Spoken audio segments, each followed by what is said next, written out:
नमस्कार, दीक्षा मेंटर में आपका स्वागत है। आज मैं आपको क्लास 12th का लेसन 2 का ऑब्जेक्टिव्स कराने वाला हूँ, पूरा एक्सप्लेनेशन के साथ। तो किस प्रश्न का आंसर कौन सा होगा और क्यों होगा, इन सब के बारे में चर्चा करेंगे। तो चलिए शुरू करते हैं। प्रश्न संख्या है, एक आवृतबीजियों में लैंगिक जनन के आधार हैं, यानी जो आवृतबीजी पौधे होते हैं उनमें लैंगिक जनन किसके द्वारा होता है, मुख्य भाग उसका कौन है। तो आप जानते हैं पुष्प ही आवृतबीजियों के लैंगिक अंग होते हैं और उसमें पुष्प द्वारा ही जनन होता है। सेकंड है, पुष्पों में स्त्रीकेसर के जयांग संतति किन जनन अंगों का प्रतिनिधित्व करते हैं, यानी जो स्त्रीकेसर है वह किसका प्रतिनिधित्व करता है, बीज का, परागकण का, मादा जनन अंग का कि नर जनन अंग का। तो ये आप जानते हैं स्त्रीकेसर करता है किसका, मादा जनन अंग का, या फिर जयांग हम इसे कह लें तो यह मादा जनन अंग का प्रतिनिधित्व करता है, जबकि जो पुंकेसर होता है या हम पुमंग कहते हैं, जो पुमंग नर जनन अंग का प्रतिनिधित्व करता है।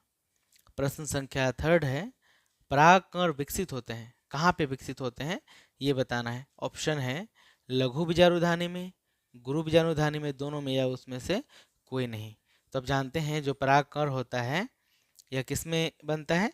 तो परागकण आप जानते हैं कि परिपक्व होते हैं परागकोश में, लेकिन परागकोश के भीतर, परागकोश के अंदर एक संरचना होती है जिसे कहते हैं हम लोग लघु बीजाणुधानी, और इसी लघु बीजाणुधानी में परागकण विकसित होते हैं।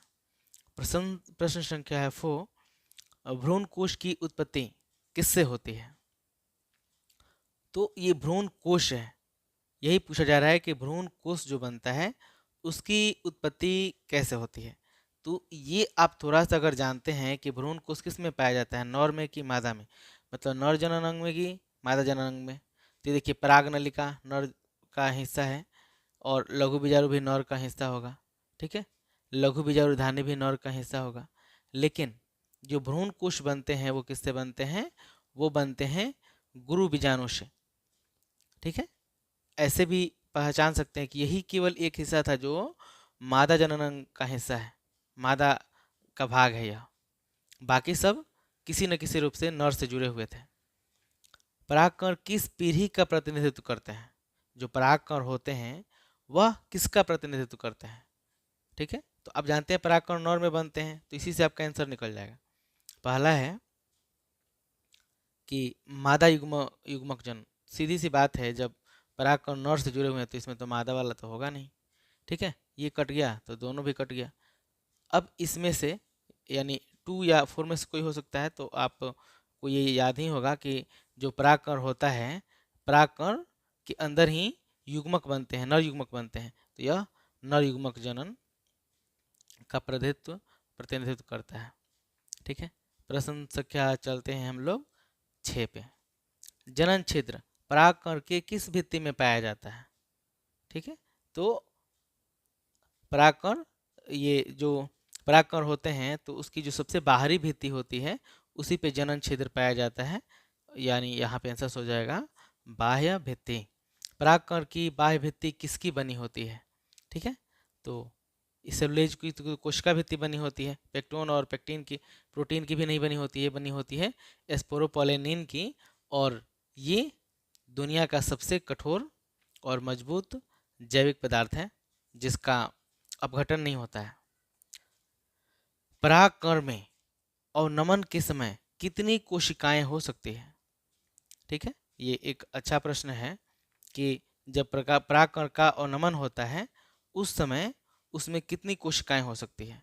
तो देखिए आप जानते हैं परागकण जब वो परागकोश के स्फुटित होने के बाद जब वो टूटते हैं, वहाँ से बिखरते हैं, तो उस समय उनमें विभाजन होता है, और विभाजन के समय 2 कोशिका हो सकती है या फिर 3 कोशिका हो सकती है, क्योंकि मान लीजिए कि यह परागकण है तो इसमें सबसे पहले एक असमान विभाजन होता है, तो जिससे बनती है 2 कोशिकाएं, ठीक है, एक बड़ी वाली कोशिका, एक छोटी वाली कोशिका। फिर जो छोटी वाली कोशिका होती है फिर से विभाजित होती है, तो 2 कोशिका बन गई, तो इस तरह से टोटल इसमें 3 कोशिकाएं भी हो सकती है, और एक ही बार विभाजन हुआ होगा तो 2 भी हो सकती है। तो सही आंसर हो जाएगा 2 या 3। स्त्रीकेसर में कितने अंग होते हैं, काफ़ी सिंपल है। तो स्त्रीकेसर में कितने अंग होते हैं, 3। एक भ्रूण एक परिपक्व भ्रूण कोश में कोशिकाओं की संख्या होती है। ठीक है, तो जो यहाँ पे ध्यान दीजिएगा, भ्रूण कोश की बात हो रही है, तो भ्रूण कोश में कितनी कोशिकाएं होती है? ठीक है, 5 नहीं होती है। ठीक है, और यहाँ पे आपको कन्फ्यूजन हो सकता है, मैं चाहूँगा कि आप इसका आंसर कमेंट बॉक्स में बताएं, क्योंकि इसको मैंने आपको काफ़ी अच्छे से और डिटेल में पढ़ाया है। और ये एक मैं और ऑप्शन काट देता हूँ कि 8 कोशिकाएं नहीं हो सकती है। आपको बताना है 7 और 3 में से सही आंसर क्या होगा, ये आप कमेंट में कीजिएगा, कमेंट में लिख दीजिएगा कि परिपक्व भ्रूण कोश में कोशिकाओं की संख्या कितनी होती है। ठीक है, अगला है, एक परिपक्व भ्रूण कोश में केंद्रिकाओं की संख्या कितनी होती है? तो केंद्रिकाओं की संख्या होती है 8।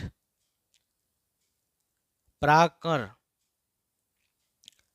कारक होते हैं, जो परागकण होते हैं वो कैसे कारक होते हैं? अजीवीय, अजीवीय, जीवीय, दोनों या इनमें से कोई नहीं। अजीवीय का मतलब है कि क्या परागकण निर्जीव होते हैं, जीवीय का मतलब है सजीव होते हैं, और क्या निर्जीव और सजीव दोनों होते हैं, या फिर इनमें से कोई भी नहीं होगा, ये आपको चुनना है। ठीक है, तो परागकण कैसे हो सकते हैं? जीवीय हो सकते हैं कि अजीवीय हो सकते हैं? ठीक है, ये बताना है आपको। तो देखिए, परागकण तो मैक्सिमम जीवीय कारक होते हैं। ठीक है, परागकण क्या होंगे? जो परागकण हैं ये सजीव होते हैं, मृत नहीं होते, मरने के बाद तो फिर वो समाप्त हो जाएंगे, तो ये परागकण जीवीय कारक होते हैं। प्राथमिक भ्रूण कोश केंद्रक होते हैं, प्राथमिक भ्रूण कोश केंद्रक होते हैं। अब ये बताना है कि जो प्राथमिक भ्रूण कोश वाला केंद्रक होता है वह अगुणित होता है, द्विगुणित होता है, त्रिगुणित होता है, या इनमें से कोई नहीं। तो भ्रूण कोश हमेशा, इसमें याद रखिएगा, त्रिगुणित होता है। ठीक है, क्योंकि भ्रूण कोश का जब निर्माण होता है तो भ्रूण कोश का निर्माण होते समय उसमें 3 युग्मक होते हैं, इसलिए यह होता है त्रिगुणित। प्रश्न संख्या है 14। परिपक्व द्विबीजपत्री भ्रूण के अंदर बीज पत्रों की संख्या कितनी होती है? तो सीधी सी बात है, द्विबीजपत्री है तो 2 बीज पत्र होंगे। अगला प्रश्न है कि एक बीजपत्री भ्रूण में बीज पत्रों की संख्या, एक बीजपत्री में 1 होगा। निषेचन के पश्चात फल का निर्माण किससे होता है? तो निषेचन के बाद फल का निर्माण अंडाशय से होता है। ठीक है, बीजांड से क्या बनते हैं? बीज बनते हैं, याद रखिएगा। द्विनिषेचन की खोज किसने की थी? तो द्विनिषेचन की खोज की थी नवासी चंद ने। अगला प्रश्न संख्या है 18 में है, बिना निषेचन के फल उत्पन्न होने की क्रिया को कहते हैं अनिषेक फलन। ठीक है, तो इसे कहेंगे हम लोग अनिषेक फलन।